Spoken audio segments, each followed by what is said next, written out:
Un jeu qui a une histoire intéressante, c'est Sherlock Holmes Détective Conseil.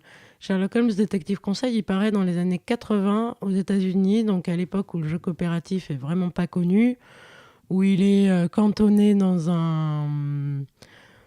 on peut dire un carcan éducatif, hein, après avec toutes les vertus que ça a dans le milieu éducatif, mais disons que les joueurs ne cherchent pas forcément de jeux coopératifs, sauf peut-être des jeux de rôle type Donjons et Dragons, donc de Gigax, qui est un des initiateurs aussi du jeu coopératif à sa manière.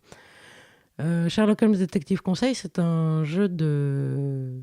Donc en fait, il paraît dans les années 80 aux États-Unis. Il ne rencontre absolument aucun succès, donc c'est un bide, hein. Le jeu paraît est très vite retiré des maisons d'édition, des magasins, à tel point il ne rencontre aucun écho. Il va être réédité en 2010-2011. Et en 2010-2011, donc le même jeu, se retrouve en lice on va dire, en lice, c'est-à-dire dans les jeux sélectionnés au Festival international des jeux à Cannes. Donc sélectionné en concours pour le meilleur jeu de l'année. Donc il ne sera pas primé meilleur jeu de l'année, mais il est dans les 6 jeux qui ont concouru à ce prix du jeu prestigieux. Donc c'est intéressant de voir comment le même jeu, en fait, 30 ans avant, n'intéresse personne et 30 ans après, se retrouve dans un festival renommé où il est évalué parmi les meilleurs jeux de l'année. Donc Sherlock Holmes Détective Conseil, c'est un jeu d'enquête avec très peu de matériel en fait. C'est un jeu, on va dire, sans pion. On a en tout et pour tout un journal, un annuaire de Londres et un plan de Londres.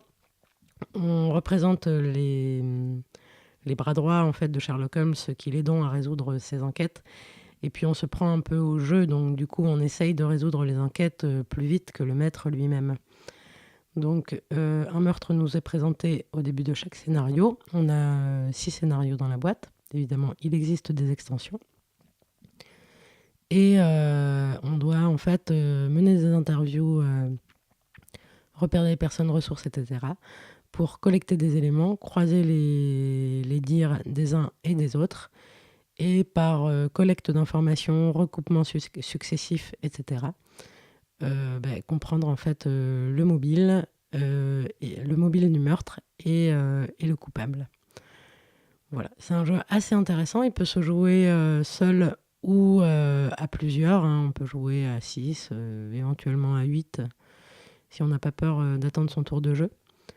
Voilà, c'est un pur jeu de déduction, de coordination aussi, puisque c'est intéressant de décider ensemble si chacun va suivre une piste ou si on va suivre une piste ensemble, puis en changer, etc. Donc la coopération, elle réside là-dedans, elle réside dans le fait de se mettre d'accord sur la manière dont on va mener l'enquête et de mettre en place en fait une méthodologie en fait d'interview et d'enquête.